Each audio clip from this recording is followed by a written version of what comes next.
Sherman Johnson with Consumers Credit Union. From finance to fitness, we have it all. And today we have something that is so unique because we're going to talk with you a little bit about how you can channel your inner artist. And there's someone local that's doing something that is so amazing for our community and for great causes. Pamela Alderman. She is an artist and facilitator. She's also co-owner of a phenomenal organization that is helping teach education through art to young people. Pamela, thank you so much for being with us today.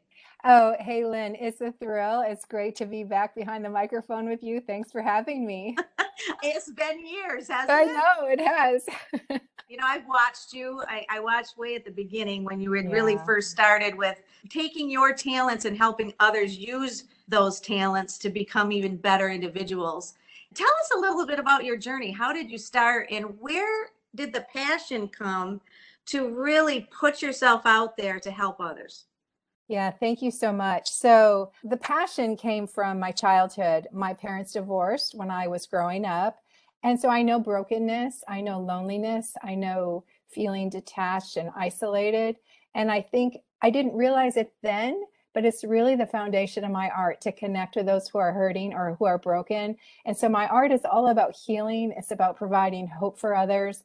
And I think it just was born out of my own childhood wounds. And now I just have this tremendous passion as an adult, helping others, no matter what their age, no matter what their challenge has been, but helping them to take steps towards healing and towards recovery, because there is hope on the other side of whatever the challenge is.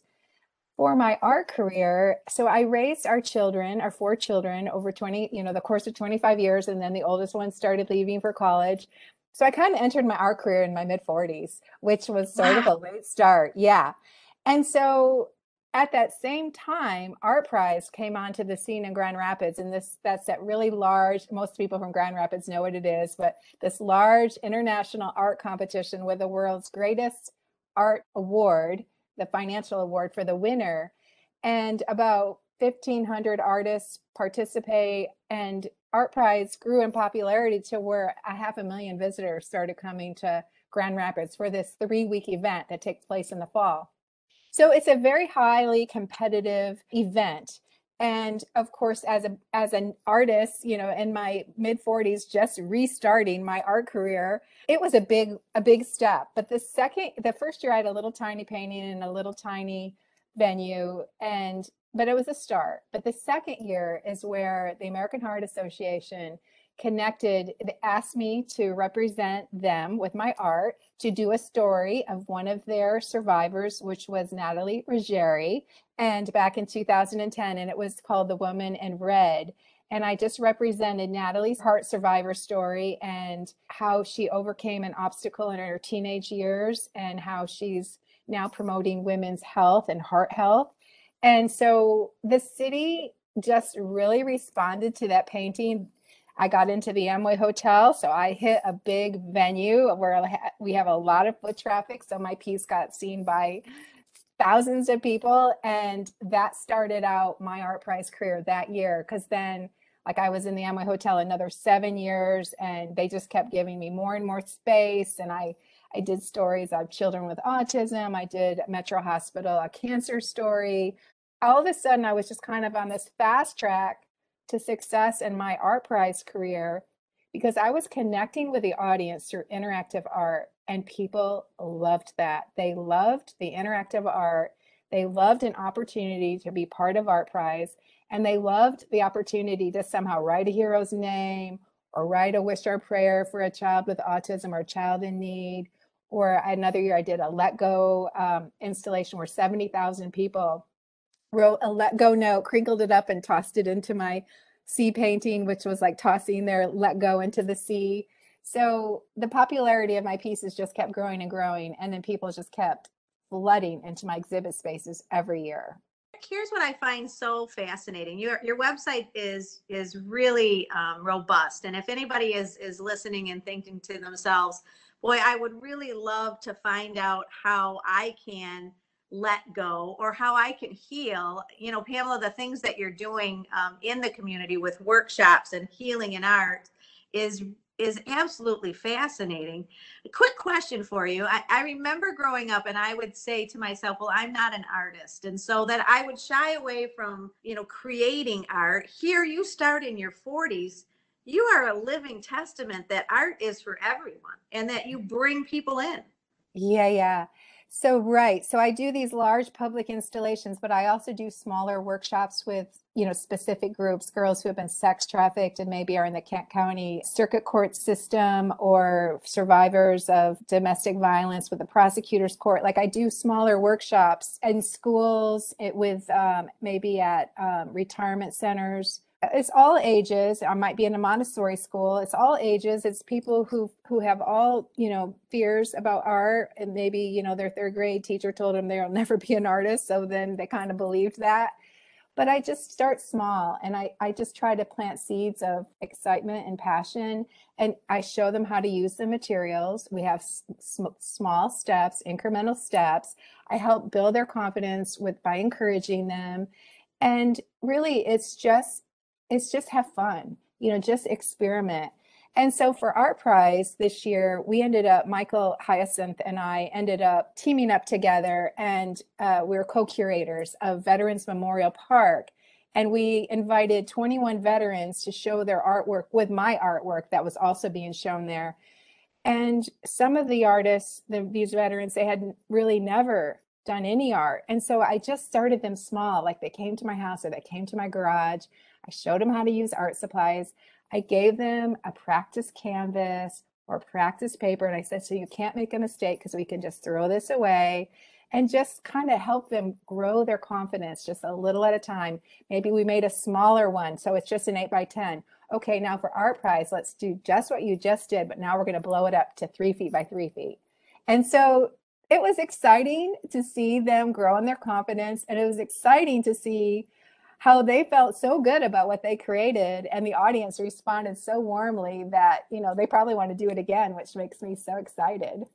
When I researched you, and Pamela, we've known each other for years, so it was really actually fun, kind of like going through a little history book for me, and it was really fun. The other question that popped into my head, with all of the topics that you focus on, which are so critical, from refugees to veterans, as you just spoke about, bully prevention, community heroes, healing brokenness, is there anything that maybe one or two items or people that just touched you where you really realized this is bigger than me? This is bigger than art? Yeah, right away, the Congolese women, I just felt chills go through my body. I mean, someone asked me to do the Congolese story. I didn't know anything about Congo. It took me like 15 minutes to figure out where Congo was on this huge map that we have hanging in our garage. And I started researching the story of Congo, and my eyes were open and my heart was open to this ginormous story. And then I find out 20,000 Congolese refugees now are resettling in Grand Rapids, Michigan. And so this sponsor put me in touch with some of these refugee families, and then some of them agreed to let me interview them for Art Prize, to let me paint their portraits for Art Prize. So I started going into their homes. I started going to their church services, to their parties. And I spent a year with these people, and I was so amazed. I would learn, okay, 8 million people in Congo have been, just the genocide, have been massacred. It's like, what? I mean, where's the world response? My heart just kind of rose up. And 2 million women have been systematically raped as a weapon of war, where the militia soldiers come in and just decimate a village, and they rape all the females, including the female children. And they don't even do that, but then they also destroy the genital area of the woman so she can never reproduce. And you're just, I was like, I just couldn't imagine it. Now I'm talking to these survivors of something so horrific, and I'm going to their church services, and they're dancing and singing with all their hearts. And I'm thinking to myself, if this happened to me, I lost my husband, I lost all of my children, or myself and my daughter had been raped, could I sing and dance like that? And they became these icons of strength, these pillars of valor, these heroes have gone through this like a fire, a blazing fire. And then the courage that I saw, I was so touched by these women. I thought, I'll never be the same. I mean, how do they do it? How do they have this strength? How do they have this resiliency? I was amazed. It absolutely makes you really, capture life and capture your own inner hopes and dreams, especially when you hear of tragedies that then can be healed or are in the process of healing through art. Especially when you think, oh my gosh, you couldn't possibly heal from that, and yet you're watching the joy in front of your eyes. Hey Pamela, can you also kind of just touch on COVID? I think, with the pandemic that has hit, the interaction that people were so accustomed to, that has to change how you worked a little bit. Yeah. Thank you. That's an excellent question. So relevant. So, kind of a couple of different things. So, that first year of COVID, we're all kind of reeling. It's brand new. We're all trying to figure out what to do. Things are shutting down. And personally, I was feeling so isolated, so alone. So, I thought, okay, as an artist, what can I do to move towards people, but safely? So, I started this kind of smaller, like neighborhood exhibit where I bought 600 luminary, the bags with the candles, and I went around to 25 neighbors, knocked on their door and then stood at a distance and asked if I could put these luminaries in their yard and line the edges of their yard along the road edge. And I have to admit, I'm ashamed to admit that several of these neighbors I had never met, even though I've lived here 25 years. And so I was like, sheesh, sorry, I've never introduced myself before. It took COVID for me to do this. And everyone said yes. And so it became these 600. I wanted to do something that brought hope and healing, even if it was on a small level, even just in my little neighborhood. And people got so excited about it. They came out, and some of them from a distance, they helped set up the little luminaries in their yard. And, when some shed tears, some people came and drove their car to see it, even though compared to my other exhibits where it's so many people, this was so much smaller. And one of my sons, he was home for COVID, so he helped set things up. My husband was in the garage filling the bags with sand. It was like a little family project. And at the end, it was a rainy day. And so you pick up the bags and all the sand will fall out. And I thought, I can't leave piles of sand in the neighbor's yard. So another neighbor came out with a snow shovel and helped me pick up all the sand. And I thought we came together the best we could, even though it was a pandemic. And we were all trying to still figure out, how do we do this safely? How do we do this where we're not so alone? And how, and just kind of spark hope in one another. Another thing we did for our workshops is we try to continue with workshops because we believe art is so important. So with my Kent County Veteran Services workshops, I made art bags and I left them on my front porch. And then a Kent County Veteran Service representative would come grab the bags from my front porch and then deliver them to veterans' homes on their front porches. And then I did classes with Zoom, or in some cases I filmed classes like for Holland Home so they could go on YouTube and watch my class on YouTube. So we just had to kind of pivot and be, like just be ready and be adaptable. We had to adapt to a new situation, but figure out, how can we still move forward? How can we still connect with people? How can we still use art as a healing tool?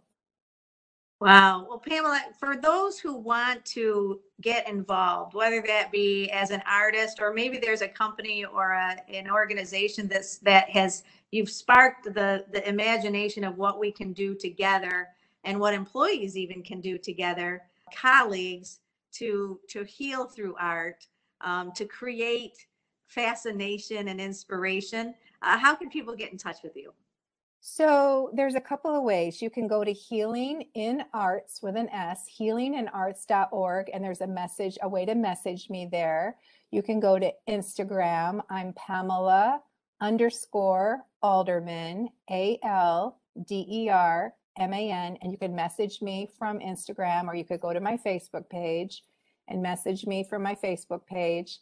And, we can just figure out, like, what are you interested? How can I encourage you, and how can I serve you? And we can find fun, creative ways to just inspire hope and inspire healing in others.